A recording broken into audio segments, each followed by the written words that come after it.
요거 진짜 많이 받는 질문인데, 전반적으로 얘기했을 때는 2, 3개월에 한 번씩은 바꾸는 게 좋다라고 말씀을 드릴 수가 있고, 제가 가끔 듣는 질문 중에 하나가 칫솔 덮개 꼭 써야 되냐, 어떻게 관리해야 되냐, 이런 질문을 가끔 종종 받을 때가 있는데요. 칫솔 관리법은 그냥 간단하게 얘기 드리면 자연 건조시키는 게 가장 좋다라고 생각하시면 되고, 화장실 안에 있는 균 이런 거 있잖아요. 특히 변기 주변에 균이 많다고 해가지고 변기 주변만 피한다면 굳이 뭐 커버 같은 걸 쓰실 필요는 없고요. 커버 같은 걸 썼을 때 오히려 건조가 되지 않아서 곰팡이 균이 생길 수도 있고 청결하지는 못하거든요. 그래서 무조건 건조시킨다는 걸 생각을 하시는 게 제일 좋고요. 그런 의미에서는 샤워 부스 안에 보관하시는 분들도 있어요. 그것도 그렇게 좋은 거는 아니고요. 실은 저희 남편도 전동 칫솔을 꼭 그렇게 샤워 부스 안에 넣어놓거든요. 그러지 마시고 자연 건조시키는 게 가장 좋다. 뭐 UV 소독기 같은 거는 그래도 괜찮겠죠. 굳이 커버나 캡 같은 건 쓰지 않으셔도 되겠습니다.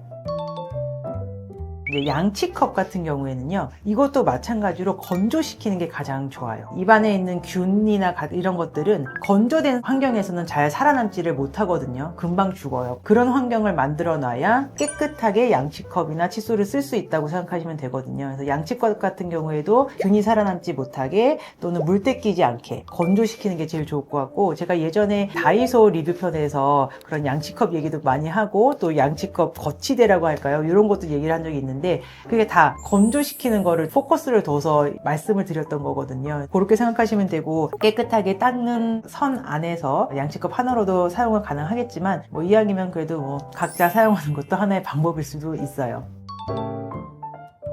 저 같은 경우에는 그냥 손으로, 깨끗한 손으로 양치컵을 대신하고요. 특별한 이유는 없고 그냥 그게 제일 편해서. 실은 저는 양치컵을 깨끗하게 유지할 자신감이 별로 없더라고요. 그래서 그게 훨씬 더 편하니까 그냥 그렇게 쓰고 있습니다. 근데 생각보다 손으로 하시는 분들 생각보다 많을걸요. 저희 아이들 같은 경우는, 애들은 손으로 하기 좀 힘들거든요. 손도 작고 하기 때문에 그거 하면서 여기 다 적시고. 그래서 아이들 같은 경우에는 그래도 양치컵 사용하는 게 좋겠죠. 요거 진짜 많이 받는 질문인데, 사람마다 다르다고 할 수도 있을 것 같아요. 근데 전반적으로 얘기했을 때는 2, 3개월에 한 번씩은 바꾸는 게 좋다라고 말씀을 드릴 수가 있고, 사람마다 다른 이유는 주로 미세모 칫솔을 많이 쓰라고 많은 분들한테 말씀을 드리거든요. 미세모 칫솔을 쓸 때에는 아무리 살살살 꼼꼼하게 살살살 닦는다 하더라도 한 달 정도 쓰면 다 벌어져 있어요. 효율성이나 이런 게 떨어질 수가 있잖아요. 많이 벌었다 싶으면 그냥 바로바로 교체해 주시는 게 좋아서, 금방 잘 벌어지시는 분들은 몇 주 만에 한 번씩 교체하시는 분들도 있더라고요. 근데 그렇게 하는 게 맞아요. 금방금방 벌어진다 하시면 좀 더 빨리 교체해 주시고, 그렇지 않다 하시면 그래도 뭐 2, 3개월에 한 번씩 정도는 그래도 교체해 주시는 게 좋을 것 같고요. 칫솔 관리하실 때 양치를 다 하시고 칫솔 한번 확인해 보세요. 미세하게 음식물 찌꺼기나 이런 것들이 꼈을 수가 있거든요. 그리고 좀 치약 찌꺼기가 남아있는지 그런 것도 한번 좀 체크해서 깨끗하게 헹궈서 건조시키면 좋을 것 같아요.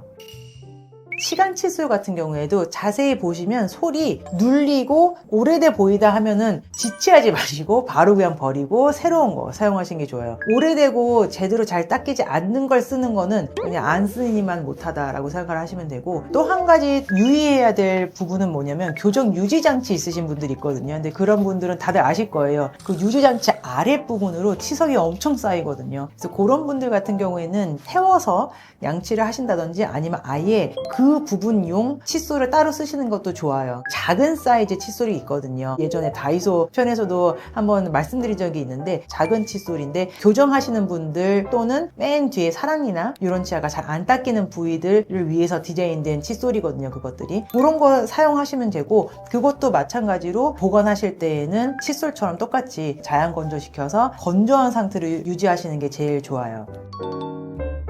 이제 틀니 사용하시는 분들이 있잖아요. 틀니 같은 경우에는 조금 다르게 관리를 하시는 게 좋은데, 가장 중요한 건 그냥 보통 치약을 쓰시면 안 돼요. 보통 치약 같은 경우에는 틀니 자체를 마모시키는 성질이 있기 때문에 틀니용 세척액이나 세척제가 따로 있거든요. 그래서 틀니용 세척제를 꼭 사용하시고, 그게 없다 하시면 그냥 끓는 물에 살살살 닦아주시면 되고요. 틀니 전용 칫솔도 나와요. 틀니 전용 솔을 쓰시던가, 아니면 그냥 보통 칫솔 쓰셔도 솔은 크게 상관은 없고 깨끗하게만 때만 잘 닦아주시면 되고 흐르는 물에 닦는 게 제일 중요하고요. 보관하실 때에는 촉촉한 환경에 보관을 해야 되기 때문에 그냥 물에 넣어두거나 아니면 젖은 티슈 위에 이렇게 보관하시면 되거든요. 근데 보관하실 때에도 좀 더 청결하게 보관하고 싶다 하시면 보관용 액이나 보관용 그런 태블릿 같은 게 있어요. 그래서 그런 거 사용하시면 되겠습니다. 꼈다 뺐다 하는 유지장치 같은 경우에도 흐르는 물에 살살살 칫솔로 닦아주시는 게 좋고 사이사이에 뭔가 껴있을 수 있으니까 그거 꼭 신경 써서 꼼꼼하게 닦아주시면 좋아요.